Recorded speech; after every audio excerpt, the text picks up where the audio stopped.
वो नारे लगे होंगे तो आप लोगों को जानकारी। चुनाव में वादा करने के बाद में 5 साल जब काम नहीं होते हैं, वापिस चुनाव में आते हैं तो लोग याद दिलाते हैं। ये सच्चाई नहीं है, इसलिए सारी बातें मंत्री जी के सामने हमने उठाई है। तो जल जीवन मिशन था, मेरा मानना है कि वो भ्रष्टाचार की भेंट सुन गया था और उनको भी मानदेय नहीं मिल रहा है, ट्यूबवेलें तैयार नहीं हो रही है, तो पानी का भयंकर संकट है। राजस्थान सरकार ने तो सरलीकरण किया था, लेकिन केंद्र सरकार भी करे।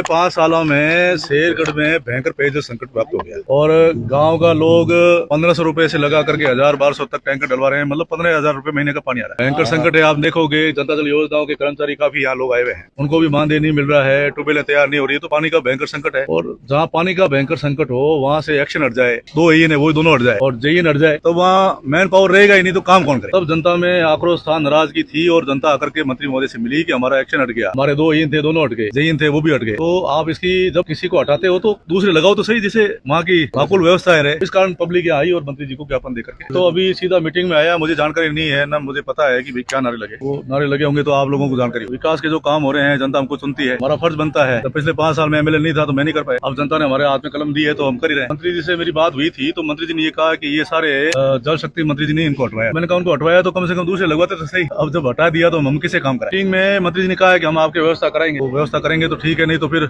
आज जोधपुर आए जैसे जयपुर भी जाना पड़ेगा। अब सुधार आएगा। जो जल जीवन मिशन था, मेरा मानना है कि वो भ्रष्टाचार की भेंट सुन गया था और धन का दुरुपयोग हो रहा था, तो वास्तव में ये स्थितियां ठीक नहीं थी। अब 2 साल का समय और बढ़ाया जल जीवन मिशन। हमने ये कहा है कि वापिस से इस स्कीमों को रिवाइज कराया जाए और थर्ड पार्टी इंस्पेक्शन करा करके सबकी जांच कराई जाए। पाइपलाइनें लगी पड़ी है, पानी चालू हुआ नहीं है, पिछले 4 साल से टंकियां बनी हुई है, ईएसआर बनी हुई है, एमबीआर बनी हुई है, पानी उसमें गया नहीं है, तराई उसकी हुई नहीं है, रंग रोगन करके पैसा उठाया, पाइपलाइन लगा के उठाया। तो हमने कहा भाई थर्ड पार्टी इंस्पेक्शन भी कराई, इसकी रिवाइज स्कीम बनाई, उसके इन्होंने डायरेक्शन दिए हैं। दूसरी विधानसभा क्षेत्र शेरगढ़ में जितनी भी ट्यूबवेलें हैं वो संचालन और संधारण के अभाव में करीबन 70% ट्यूबवेलें बंद। मेरे यहाँ 600 ट्यूबवेल है, 600 में से 100 ट्यूबवेल चालू है, 500 बंद पड़ी। उसके लिए हमने कहा अकाउंटेशन स्कीम आप इनकी बनवाइए, इसमें पंप नहीं है, लोरिंग नहीं है, स्टार्टर नहीं है, इसको गहरा करना है, तो उसके बारे में भी कहा है। स्कूलों में पानी नहीं है, बच्चे पानी की बोतलें लेके स्कूलों में जा रहे हैं, इससे ज्यादा दुर्भाग्य क्या। OTMP स्कीम होती है जल जीवन मिशन में, गाँव जल की स्कीम बनाई नहीं, OTMP की स्कीम बना के एसआरए खड़ी कर दी, पाइपलाइनें बिछा दी। अब उसमें पीछे सतही जल की योजना नहीं थी, इस वजह से पानी तो आया नहीं और पैसा उठ गया। वो मांग हमने की है कि आप इसकी वापिस प्रोजेक्ट स्कीम बनाइए और प्रोजेक्ट स्कीम बना करके इसमें जो गाँव में OTMP की टंकियां बनी है और पाइपलाइन लगी उसमें पानी आना। लोकसभा चुनाव में कोई असर नहीं होगा। हिंदुस्तान की जनता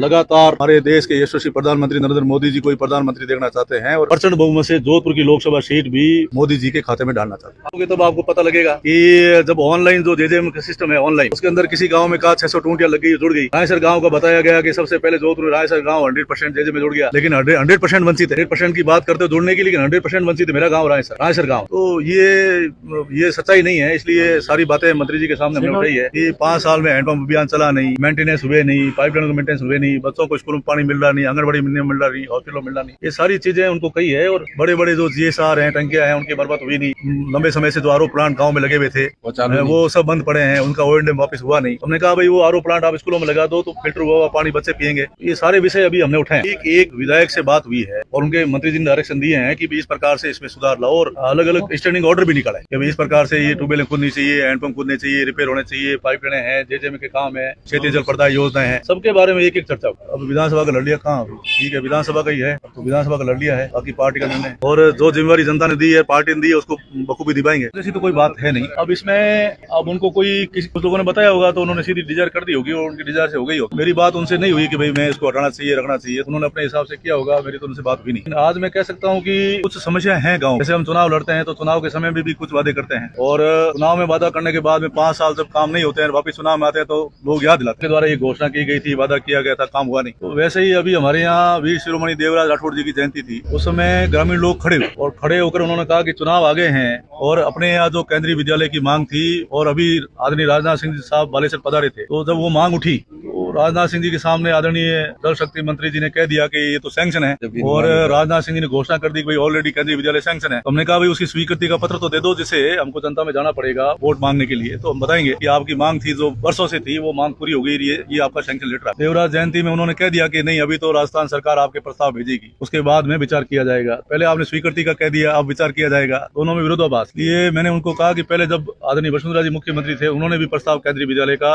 भेजा और आदरणीय अशोक जी गहलोत साहब ने भी प्रस्ताव भेजा, तो दोनों सरकारों के प्रस्ताव राजस्थान सरकार के पास या केंद्र सरकार के पास गए। केंद्रीय संगठन आकर के यहाँ सर्वे कर गया, जमीन अलॉटमेंट होगी, सिर्फ एक सैंक्शन निकलनी बाकी थी। वैसे ही और भी कई समस्याएं हैं, जैसे मेरा मानना है कि आदरणीय गजेंद्र सिंह जी और मैं दोनों विश्वविद्यालय से हैं, वो भी छात्र संघ अध्यक्ष रहे, हम भी रहे। तो पहली बार वो सांसद बने तो उस समय हम विश्वविद्यालय के इंजीनियरिंग कॉलेज में और ओल्ड कैंपस में एक फंक्शन में गए, तो बच्चों की मांग थी कि ये पश्चिम राजस्थान का सबसे बड़ा विश्वविद्यालय है, ये केंद्रीय विश्वविद्यालय होना चाहिए। तो माननीय मंत्री महोदय ने घोषणा कर दी कि मेरी पैदाइशी विश्वविद्यालय है, राजनीतिक की पीढ़ी अगर यही है, सीडी यही है, तो सबसे पहले कोई काम करूंगा तो जोधपुर में केंद्रीय विश्वविद्यालय लाने का काम। तो वो केंद्रीय विश्वविद्यालय अभी वंचित है और अभी मेरा मानना है कि मेरा जुड़ाव जोधपुर और कर्मस्थली भी जोधपुर से रही। अब जोधपुर में सबसे बड़ी समस्या अगर कोई है तो वो ट्रैफिक, और पूरी शहर की जनता त्राही तरी करी है, पीड़ित है, परेशान है। और आपको जानकारी होगी कि एलिवेटेड रोड की घोषणा हुई, अब पिछले 4 साल से नगाड़े बजाए जा रहे हैं, ढोल बजा रहे हैं, बैनर लग रहे हैं, लेकिन वो एलिवेटेड रोड आई नहीं। तो आप कहीं भी चौराहे पे जाके पूछोगे कि भाई ये ट्रैफिक की क्या समस्या है, तो आम जनता एलिवेटेड रोड की मांग करी, तो वो भी मांग